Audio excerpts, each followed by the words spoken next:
Hello to my beloved Cancers. This is Molly with Soul School Tarot and Astrology, and I'm here with you guys today for your October general reading. We're about halfway through the month, so this will go into November. To tell you the truth, guys, all of my readings are put out at a certain time, but whenever you find them, if the message resonates with you, definitely take it as your reading. If it does not, don't force it. Make sure that you're checking out your sun, moon, and rising sign. If you guys need to check in with your birth chart, there is a link to do that in the description box below. You'll also find a link to book personal reading with me, find out more information about me, or follow me over to Vimeo at the end of this reading for the extended version. But I'm ready to jump into this. Mercury is retrograde, you guys. Tomorrow is a new moon in Libra. I think the last couple times I talked about it, I called it the new moon in Virgo. I don't know what my mental block was, but nonetheless, it is a lot of really, really beautiful energy coming up for you Cancers specifically. This is for Cancer, sun, moon, and rising sign, and my general readings, I do like to focus on personal empowerment and spiritual ascension. The reason why I'm excited for you guys, Cancers, about all this Libra energy, the sun is in Libra. As of tomorrow, the new moon that's going to be in Libra. Venus is moving into Libra on the 27th, and also Mercury, as part of its retrograde cycle, is also going to be moving into Libra on the 27th. And what this has to do with you, Cancers, is that it is a cardinal energy. Cancer is a cardinal sign. So I have a feeling that there's something that you've been working on for a very, very, very long time, but there is a new spark being lit. There's a new movement forward in something that you've been working on for a very, very long time. And I'm really excited because it has to do with your happiness. Okay, we actually have a couple different rainbows on the table right now. I've been getting in the habit of getting the cards out and letting them speak to me before I hit record. So I'm going to go into our oracle cards that started off the reading with the Moonology deck, and then I will talk to you about these magnificent tarot cards we have going on in front of us. Conclusions are within reach. Okay, like I said, Libra and Cancer are both cardinal energies. Cardinal energy is the energy that starts a process, okay? Concluding things, that's mutable energy. So what I'm saying is that whatever is happening over the course of the next month or so, it is wrapping up loose ends that are going to allow you to be able to start something new, all right? There are some fears going on. Work through your fears is just a good piece of advice to have during a Mercury retrograde in Scorpio. By the way, guys, this is the third Mercury retrograde of the year, and they have all been in water signs. The first one of the year was in Pisces, the second one of the year was in Cancer, and this third one is starting out in Scorpio. So it's really causing us to rethink our emotional landscape in a lot of ways. And it's giving you the opportunity to wrap up some of the fears that have been holding you back from new beginnings. For some reason, I want to feel like over the course of maybe even the past 6 months to a year. That's just the energy that's coming in right now, all right? Because this is a new moon in Libra that we're having tomorrow on the 16th. The next one we have is a new moon in Scorpio. So definitely consider this to be a time frame between the Libra new moon and the Scorpio new moon. If you're watching this now in October, understand that that might be a hint about timing as well. But energy is gaining momentum. This is what's really, really interesting to me. I got this message. Energy is gaining momentum along with the Eight of Coins. And what's really, really interesting to me is the Eight of Coins represents sustained effort. All right. So often, like, the traditional image that we see is somebody who is actually creating pentacles. And I imagine it that actually the pentacles are made and his job is just to draw the little star on the pentacles. And it can be a very, very repetitive task, right? That's what this Eight of Coins represents to me. Something that you have been working on very consistently for a very long time. It's probably starting to feel a little bit repetitive, but it's going to climax. Okay? So in other words, this steady flow of energy or work or whatever it is that you have been working towards, in whatever way you have been working towards your happiness. Oh, you guys, the message is coming together. I love it. For some of you, there's something that you're trying to get over. There's a cycle that you're trying to end, and you're doing that by maybe some of this repetitiveness. These pentacles can be expressed as habits or patterns, okay? So for instance, if you have a personal goal, you believe that your personal happiness, right, has to do with achieving a certain level of like physical fitness, then you would work out every day. If your goal is to shift your attitude to be more positive and look on the bright side, you might do affirmations every day, right? Something that you're doing on a consistent basis, and you might kind of be seeing the payoff of it, but you're really waiting for like a great big breakthrough, and it's coming, okay? All of this steady energy that you've been putting into something, it is definitely going to be reaching some sort of peak very soon. And what I'm really excited about is that I think this is the state that you're in right now, all right? And I'll tell you the story that I get from this image. These people used to live in that little town, but there is something about that town, take it as it resonates, something about your lifestyle, the way you're living, your idea of happiness that was just not sustainable. Okay. In my mind, it almost looks like the town is on fire. So there's a reason to have to leave that behind. You knew that you had to leave something behind, and it has to do with fears. You guys have a lot of fears about leaving it behind because you don't know what it's going to be like on the other side. Okay. For some of you guys, this is this is working on yourself so that you're ready to step into a healthy relationship. For some of you guys, this is laying down the foundation to start a new business, maybe putting away coins to be able to put down a down payment on a home or a car or something like that. All right? But in order to get you there, in this place where you are ready to ascend this ladder to your ultimate emotional fulfillment, your ultimate ideal of happiness, this 10 of Cups energy, you had to leave something behind. And it's almost like you have to put a wall in between it and you. And that is something that has taken regular practice, okay? So for instance, if that is out of shape you, right? Like you run half a block and you gotta call it a day. And you decide that the happiness you can run a whole marathon, then this is the part of you where you've walked away from whatever kind of habits was keeping you in that shape, and you've started to implement patterns and habits and behaviors that are meant to move you from the old way of doing things into a new way of doing things, all right?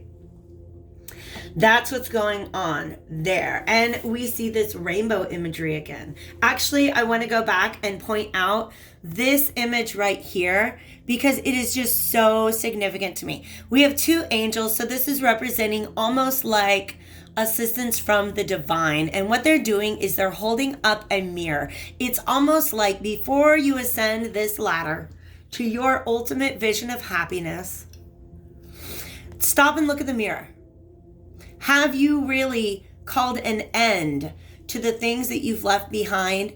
And have you allowed those things to inform your journey forward? That's what the Ouroboros to me is speaking about right now. The Ouroboros it actually shows up a lot in this deck, and I love it because it is an ancient symbol that represents cycles of life and death and rebirth. And what's interesting to me is Spirit just called my attention to the fact that here we have the snake eating its tail, meaning when you get to the end of a cycle, it's almost like you eat that cycle and it gives you the nutrition and the nourishment that you need to go into the next cycle. So whatever the old version of you is that you're leaving behind, it's almost like you just kind of gobble that up and take all the wisdom of those experiences forward with you. This is just really interesting because I got to take a minute to see what Spirit wants to tell me. Here's this Ouroboros, this snake, in a circle. But over here on the Sun card, which is essentially the sun is the truth that brings in the rainbow, right? Because all the little water droplets can be hanging out in the air, but the rainbow doesn't appear until the sun comes out, all right? But what I'm calling our attention to right now is look at this snake all stretched out. So it's almost as if there is a truth about the cycle that you're leaving behind. Okay, what they're showing me, you guys, here you are, happy little family. You left behind the old way you used to be, and you started the new habits that are going to get you up the tree. Before you go up this ladder, though, Spirit's like, hey, look in the mirror. In other words, during this Mercury retrograde, the divine wants to show you something about yourself. Okay? And the way that that goes down is in that moment. What they're showing me here is in that moment, you look in the mirror and you don't just see the cycle as it has been completed. It's almost like you pull out this whole cycle that you've been through and you examine it and you get to know its parts and you reflect on all the ups and downs. And here's what I'm seeing, man. Every time that snake goes down, it comes back up again. And then it falls down and comes back up. And it's almost like you're learning something about your cycles. That growth is not always linear. Maybe. All right? Success is not always linear. All right? You're looking back at this cycle that you have left behind and all the ups and downs of it. And what I love about this sun right here, do you remember how I said these people had to flee that town and put a wall in between them? Guess what? They found other people who did the same. And the sun can, in this situation, represent companionship, authenticity, just being able to be your true and authentic self. Right? So you see how this, yeah, you guys see it. Everybody else is like, oh yeah, you're right. We don't do that. We don't live our lives that way anymore because look at how much it's not growing. Look how desolate it is. Look how unsustainable it is to live our lives in that way. So for some of you guys, the example that I'm getting here, just because it called my attention to all of these cups, let's say, hypothetically speaking, you were an alcoholic. And you decided to leave your community of people who supported that. And you began to implement the steps that you needed to really, really stand on your feet again. And you know that in order for you to really, truly live the rest of your life happy in your state of recovery, you've got to surround yourself with people who support your recovery. And it doesn't matter if it's drinking or whoring. I don't know why that felt like a fun word to say, okay? I am not into slut shaming at all. But, it can be any sort of escapist ideology or just any coping mechanism that seemed easy, accessible, or convenient in the past. Maybe even absolutely necessary in the past. But it doesn't work for you anymore. It doesn't work for you anymore.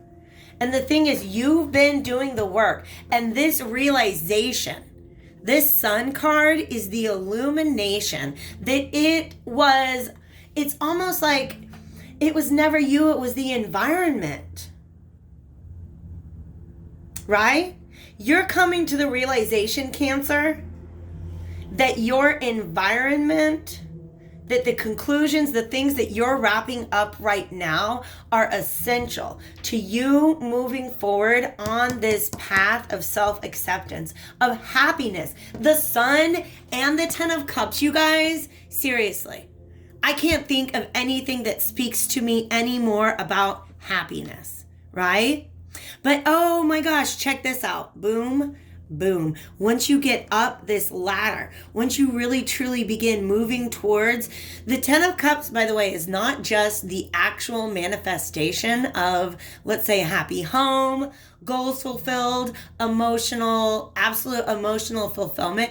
It's not just about the actual manifestation of that in the world. It's about the dream of happiness that shapes our path forward. And it's almost like the closer you get up this ladder, the more this becomes a reality. And it almost feels like the farther away from this old way of being you get, the easier it is to take that snake and stretch it out and look at all its parts and say, you know what? I had ups and I had downs, but every time I went up, every time I went down, I came back up. Because you see that? Because the snake ends with its head up. The snake also, to me, can represent the ego or anything that we hide within ourselves. All right? So that work has been done. Beautiful. What happens then, you get to the top of the tree, the sun comes out, the rainbow is shining, right? You see rainbow, rainbow. This card represents that moment when you truly can, because I feel like right now the goal is just move away from that old cycle. Just put in the past, okay?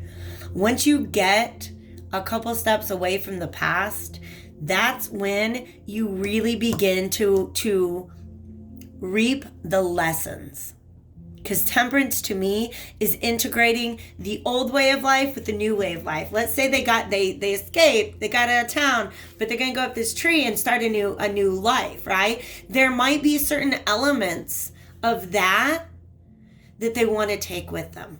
Okay? So it's about not running away from our past, but knowing when it's time to leave it behind and then give some space to it. And maybe a little bit later, you can pick it up and really begin to understand the lessons that were being presented to you during that particular cycle. Where do I want to go next? I'm going to grab a Vintage Wisdom Oracle card and wrap up the regular part of the reading and then take this over to Vimeo for the extended. If you feel like you're resonating with this message, definitely hit the like button before you go. But if you want to follow me over there to Vimeo, you can rent or buy that extended reading. Oh my gosh, these cards are flying. But most of all, I just want to say thanks for being here, guys. This is gorgeous. This is gorgeous to me. Yes, yes, yes, yes. All right, I'm looking at I'm getting the whole message. All right. Hold on a second. I'm just piecing together my symbols here. We have birds. Okay. Yeah. What I like about this is it kind of, her with the harp is kind of reminding me of these angels right here. You don't get to this point unless you're literally in harmony with it. But also part of what this means is being able to leave behind the things that are they're just not in harmony with where you're trying to go. And you don't have to come up with any other excuse for it. I don't do that anymore because it's not in alignment with what I'm trying to do or be. All these pink flowers here speak to me of self-love and almost this moment of illumination. Okay, I got it. The birds are your thoughts, where you're beginning to realize that your thoughts are exceptionally powerful. For instance, let's say you're still back in that village. Remember you used to hang out in that old lifestyle that was no longer in alignment with you? The only way those things could stay in your life is if you kept yourself in alignment with them. And that's what has been, I think, scary for you guys. Is literally changing yourself into a new version of yourself so that you can be in alignment with the new things you want in your life. Because the fact of the matter is, if you want different results, you've got to do something different, something you've never done before. Have you ever thought of living in a tree, for example, right? That's obviously an extreme example, but that's what it's trying to illustrate here, all right? And the big change that happens with you is from going to a state of being in harmony with things that might have been self-destructive, things that weren't growing, things that weren't nourishing you, things that weren't sustainable, right? As soon as you shift your vibration, boom, you shift the vibration of the entire environment around you. That's what this revelation is here. You get up this tree and you say, you know what? It's not like I'm not capable of being happy. I just realized I was not capable of being happy there in that situation. And that's when you get to pull out the experiences and really begin to examine them. Look at the parts that were for you and the parts that were not for you. Look at all the ups and downs and begin to integrate those things together so that the old you and the new you still end up a part of the same story. Does that make sense? All right. I am so glad you guys are here with me today. I hope that this is really helpful to you. If I don't see you over on Vimeo, I hope to catch you back here on the channel sometime again soon, Cancer. Take real good care of yourself. Bye.